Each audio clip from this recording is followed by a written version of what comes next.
श्रीपद भगत. जय दत्तगुरु. जय दत्तगुरु. नाव सांगा सर. माझं नाव विश्वनाथ श्रीपद भगत. ही माझी मंडळी संगीता विश्वनाथ भगत आणि आम्हाला मुंबईवरून विरारवरून घेऊन आलेले आमचे ओळखीचे ड्रायव्हर आहेत. त्यांनी आम्हाला इथे व्यवस्थित पोच केले.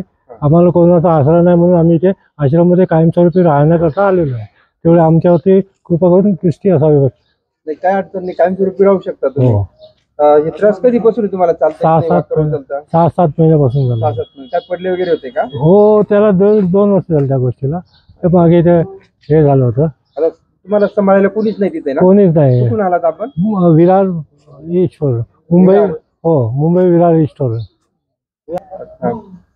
तुम्ही अनाथ आश्रम म्हणून आला. हो. तुम्हाला आम्ही काही फूस लावून आणलं नाही. नाही काही नाही. आम्ही दाखवून नाही. आम्ही नाही. मला कोणी नाही म्हणून अनाथ आश्रम या उद्देशाने इथं आला. हो. उद्या जर काही कमी जास्त झालं तुमच्या जीवाचं हो. तर याला सर्वस्व तुम्ही हो. जबाबदार आम्ही असाल. आमचं काम तुम्हाला अन्न पाणी निवारा हे देणं आहे. याच्या पलीकडे आम्ही काही करू शकत नाही. आजारी पडला तर डॉक्टर ट्रीटमेंट देऊ शकतो. ट्रीटमेंट होईल का आमचं? म्हणजे काय जरा आमचा परिणाम आम्ही देऊ.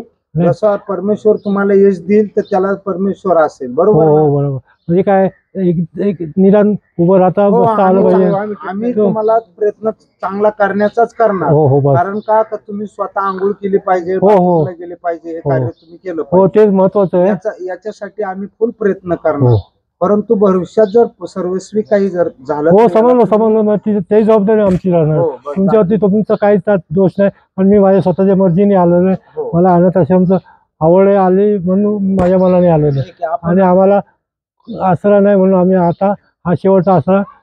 ठीक आहे, काही प्रॉब्लेम नाही. आपण नंतर तुमचा फॉर्म भरून ऍडमिशन करून घेऊ. चालतंय. प्रभाकर भाऊ.